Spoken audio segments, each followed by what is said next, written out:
নমস্কার বন্ধুরা, মিনু ছোট রান্নাঘরে সকলকে জানাই স্বাগত। চলে এলাম আজ সকালে রান্নাবান্না নিয়ে। আজ রান্না তো শুরু হয়ে গেছে অনেক সকাল থেকেই, বাড়িতে আজ একটু গেস্ট আসার কথা দুজন, তো তার জন্য আজকে কি কি রান্না করব আপনাদের দেখাই। এই যে নিয়েছি চিকেন, আজ একটু চিকেনটা একদম অন্যরকমভাবে করব। চিকেন নিয়েছি আর নিয়েছি এই যে সবার খুব পছন্দের ইলিশ মাছ। এই সিজনে প্রথম আমাদের বাড়ি ইলিশ মাছ এসছে। মাছটা 1.5 কিলো ওজন আছে, কেটে নিয়ে এসেছে, তাই আপনাদের আর গোটা মাছটা দেখাতে পারলাম না। পেটে ডিম ভর্তি। ইলিশ মাছের ঝাল করব, হবে চিকেন। আর আগে কিছু রান্না করেছি, আপনাদের পরে দেখিয়ে দিচ্ছি কী কী রান্না আগে করেছি। পিসগুলো দেখুন খুব সুন্দর, একদম পেটে ডিম ভর্তি, প্রত্যেকটা পেটে ডিম ভর্তি। তো আপনারা দেখতে থাকুন আমি কিভাবে আজকে রান্না দুটো করি, সাথে থাকুন বন্ধুরা। বললাম আজকে চিকেনটা একটু অন্যরকমভাবে করব, তো তার জন্য চিকেনটার গায়ে প্রথমে আমি কিছু হলুদ মিশিয়ে নেব। হলুদ মিশিয়ে চিকেনটা একটু ভাজা করে নেব। চিকেনের যে মশলাটা আমি রেডি করেছি তা আগেই রেডি করা হয়ে গেছে। যতটা পরিমাণ আমার লাগবে, পেঁয়াজ, আদা, রসুন, কিছু গোটা মশলা, একটা বড় টমেটো তেলের উপরে ভেজে রেখেছি। এটাকে সুন্দর করে পেস্ট করে নেব।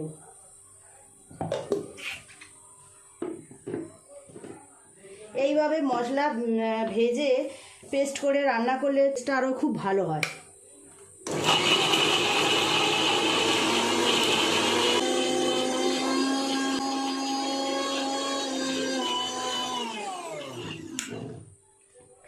পেস্টটা করা হয়ে গেল, সুন্দর পেস্ট হয়ে গেছে, সাইডে থাক এটা। আমি আজ আমের চাটনিও বানাবো। আম কিনে নিয়ে এসেছে, কিছু কাঁচা আম, একদম কচি কচি কাঁচা আম। এই আমগুলো মনে হয় পরে হয়েছে, জানেন তো, এইগুলো কিন্তু সিজনের ওই আমগুলোর মতন না। এই যে ভেতরে আটিটাও এখনো হয়নি, কচি কচি ছিল। যাই হোক, আমি এই আমের চাটনিটাও বানাবো। মশলার পেস্টটা তো করা হয়ে গেল। আমি চিকেনের মধ্যে একটু নুন আর হলুদ মিশিয়ে নেব। দিয়ে দেব 1 চামচ পরিমাণ হলুদ গুঁড়ো, আর অল্প নুন দেব, 1/2 চামচ মতো। রান্নার সময় আবার আমার যেমন দরকার দিয়ে দেবো। এখানে 1/2 চামচ মতো নুন দিয়ে দিলাম। নুন আর হলুদ দিয়ে চিকেনটা ভালো করে মিশিয়ে নিয়ে একটু ভাজা করে নেব।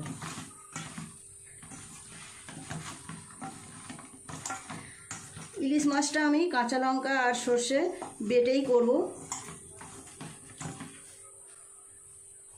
একটু পরে রান্না করব, আগে আমি ইলিশ মাছটা করে নেব।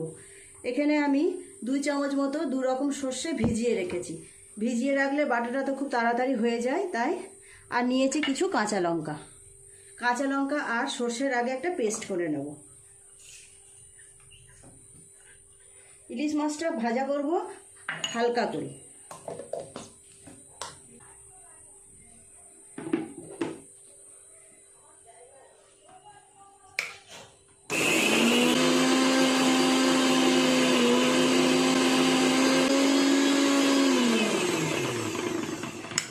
পেস্টটা হয়ে গেছে, নামিয়ে নেব। খুলে দেখাই, এই দেখুন সুন্দর পেস্ট হয়ে গেছে। গ্যাসটা জেলে মাছটা আগে ভাজা করে নেব। তেল তো খুব ভালোভাবে গরম হয়ে গেছে, মাছগুলো দিয়ে দেব।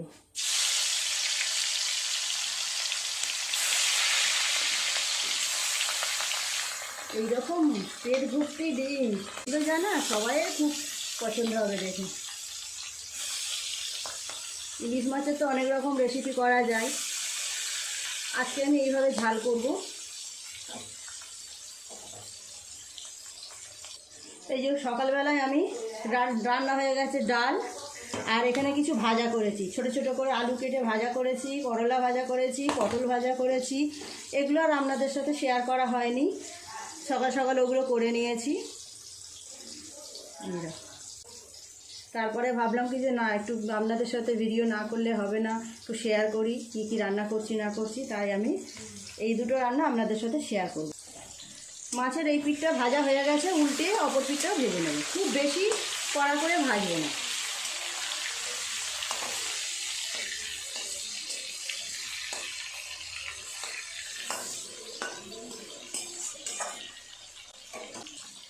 মাংসের জন্য আলুও নিয়েছি কেটে, আর কিছু পেঁয়াজ আমি এইরকম ডুবো করে কেটে নিয়েছি। বললাম মাংসটা আজকে একটু অন্যরকমভাবে করব, তার জন্য আলুগুলোও ভেজে নেব পরে। মাছগুলো ভাজা হয়ে গেছে, আস্তে আস্তে তুলে নেব।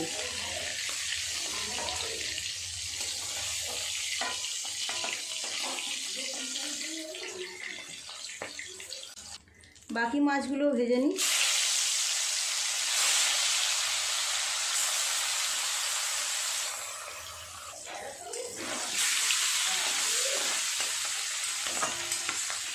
ইলিশ মাছটা থেকে ভালো তেল বেরোচ্ছে। মাছগুলো সব ভাজা হয়ে গেছে, তুলে নেব।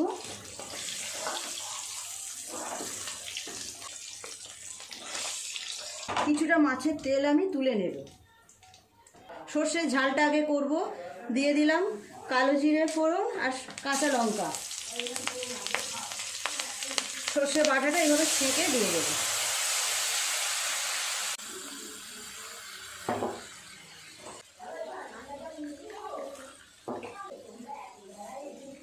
দিয়ে দেবো হলুদ আর নুন। 1 চামচ পরিমাণ হলুদ দিলাম, নুনটাও স্বাদ মতো দিয়ে দেবো। এতটা পরিমাণ দিলাম, আর একটু নুন দেব।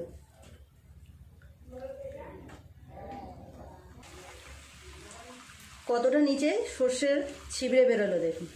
এইভাবে ছেঁকে দিলে এই ছিবড়েটা ওপর থেকে বের করে দেওয়া যায়। এটা পেটে গেলে অনেক সময় দেখবেন পেটে ব্যথা হয়।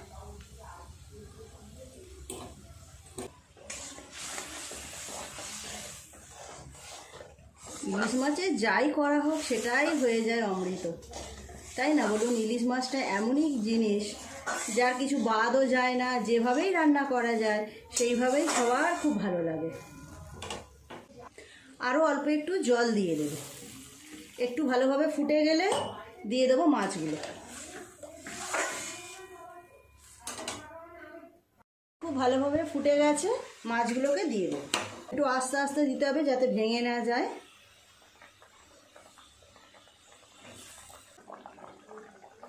আজ তো রথ, কে কে রথের মেলায় যাবেন? আমাদের এখানে বাড়ির থেকে বেশ কিছুটা দূরে রথের মেলা হয়। দেখি, মেয়ে তো বলেছে যাওয়ার জন্য, যদি পারি যাব।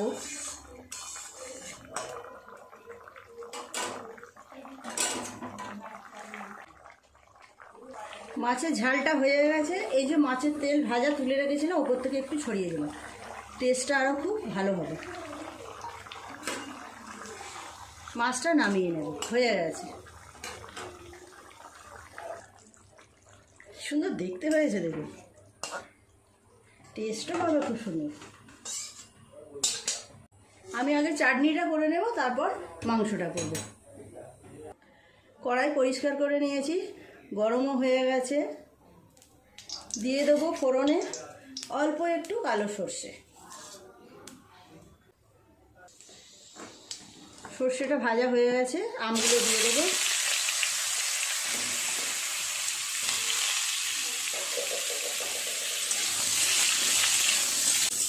আমের আচারও যেমন ভালো লাগে, এইভাবে পাতলা মতো আমের চাটনি খেতেও কিন্তু দেখবেন বেশ ভালো লাগে।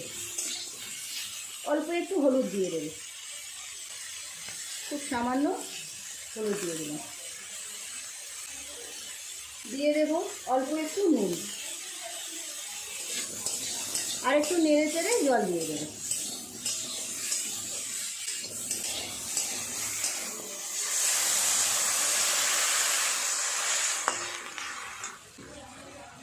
দিয়ে দেবো স্বাদ মতো চিনি। আমি এতটা পরিমাণ দিয়েছি, এতেই হয়ে যাবে।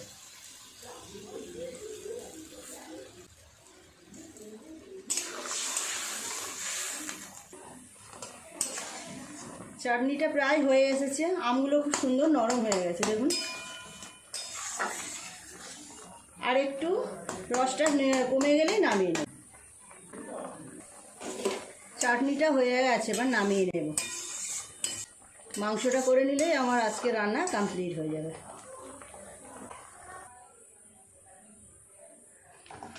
শেষ পাতে এরকম একটু পাতলা চাটনি খেলে বেশ ভালো লাগে। কড়াইটা পরিষ্কার করে নেব। আলুগুলো আগে ভেজে নেব, মাংসের আলু। তেল দিয়ে দিলাম।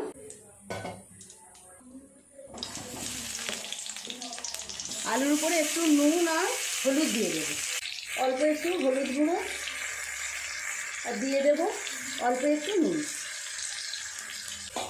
সুন্দর করে আলুগুলো লাল লাল করে ভাজা করে নেব। মাংসর আলু একটু ভালো করে লাল করে ভাজলে দেখতেও সুন্দর লাগে, খেতেও বেশি ভালো লাগে। আমরা সবাই একটু আলু ভালোবাসি, মাংসতে আমাদের আলু দিতেই হয়। ভালো করে আলুগুলো ভাজা করে নেব। আলুগুলো তো খুব সুন্দরভাবে ভাজা হয়ে গেছে, দেখুন লাল লাল করে ভেজে নিয়েছি, তুলে নেব। এই তেলেই আমি মাংসটাও ভাজা করে নেব। নুন আর হলুদ মিশিয়ে রেখেছিলাম মাংসে।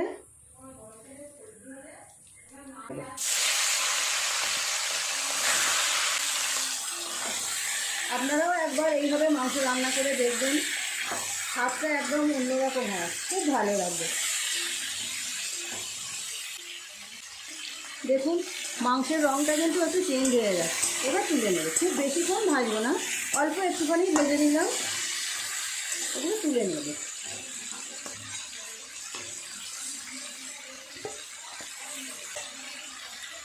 আরও অল্প একটু তেল দিয়ে দেব। ফোড়নে দেব দুটো তেজপাতা আর অল্প গোটা মশলা। কিছুটা গোটা মশলা আমি মশলার সাথে বেটে নিয়েছিলাম। একটা পেঁয়াজ আমি এইরকম বড় বড় করে টুকরো করে নিয়েছি, তেলের উপরে দিয়ে একটু ভাজা করে নেব। এই পেঁয়াজগুলো যখন মুখে পড়বে খুব ভালো লাগবে খাওয়ার সময়। আগে থেকে মশলাটা যে ভেজে আর বেটে রেখেছিলাম মশলাটা দিয়ে দেবো। মশলাটা খুব সুন্দর করে তেলের সাথে কষে নেব। সময় নিয়ে আস্তে আস্তে এইভাবে মশলাটা কষিয়ে নেব। দিয়ে দেব 1 চামচ পরিমাণ হলুদ গুঁড়ো, আরও একটু হলুদ গুঁড়ো দেব। দেব লঙ্কা 2 চামচের একটু কম।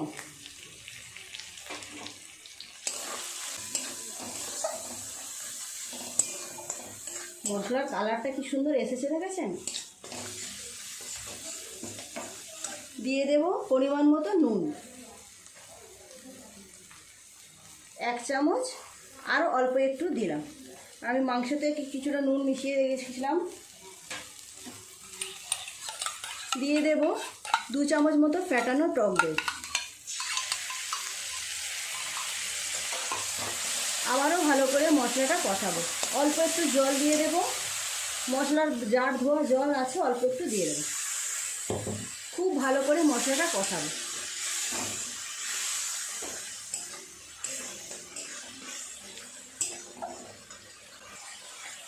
মশলাটা খুব সুন্দর করে কষানো হয়ে গেছে, তেলও ছেড়ে দিয়েছে, কত সুন্দর দেখতে লাগছে দেখুন মশলাটা। এইবার এর মধ্যে দিয়ে দেবো ভাজা চিকেন।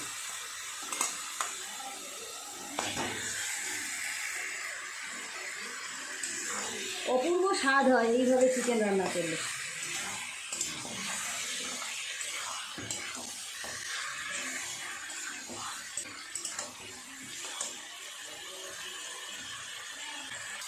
মাংসটা বেশ কিছুক্ষণ ধরে কষেছি। এর মধ্যে দিয়ে দেবো ভেজে রাখা আলু। আলুগুলো দিয়ে আরও বেশ কিছুক্ষণ কষাবো। মাংস যত ভালো কষানো হবে, যত বেশি সময় ধরে কষানো হবে, টেস্টও হবে ভালো, রঙও খুব সুন্দর আসবে।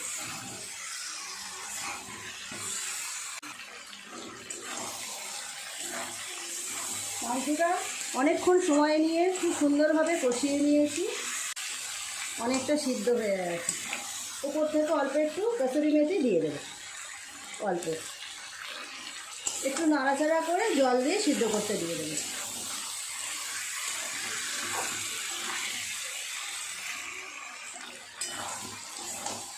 পুরোপুরি কষানো হয়ে গেছে, জল দিয়ে দেবো। জার ধোয়া জলটা দিয়ে দিলাম, আরও অল্প একটু জল দিতে হবে, দিয়ে দেবো।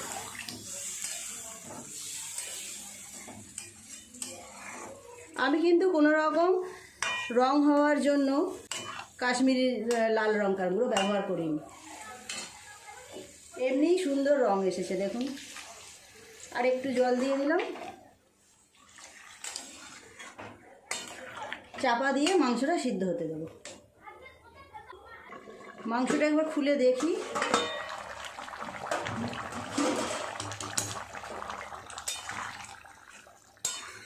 গ্রেভিটা আর একটু কমে গেলে নামিয়ে নেব।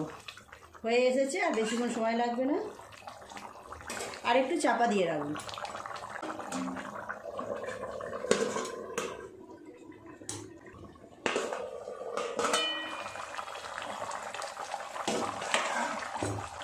টকবক টকবক করে ফুটছে মাংসটা।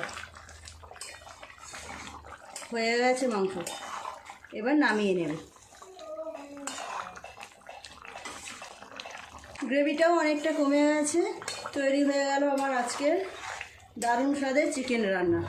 নামিয়ে নেব।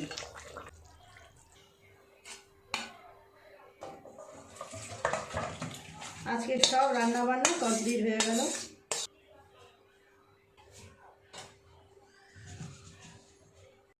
বন্ধুরা দেখুন আজকের রান্নাগুলো কেমন হয়েছে। মাংসের কালারটা দেখেছেন?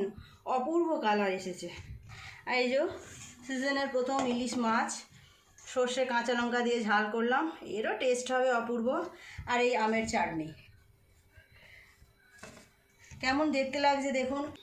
প্লিজ বন্ধুরা আজকের রেসিপিগুলো কেমন লাগলো কমেন্ট করে জানাবেন। যদি ভালো লেগে থাকে তাহলে একটা লাইক করে দেবেন। আমার চ্যানেলটি সাবস্ক্রাইব করে পাশের বেল ঘন্টিটা ক্লিক করে দেবেন, তাহলে আমি নতুন কোনো ভিডিও আপলোড করলে তার সাথে সাথে সবার আগে আপনার নোটিফিকেশনে পৌঁছে যাবে। সবাই খুব ভালো থাকবেন। দেখা হচ্ছে নতুন কোনো ভিডিওর সাথে। নমস্কার।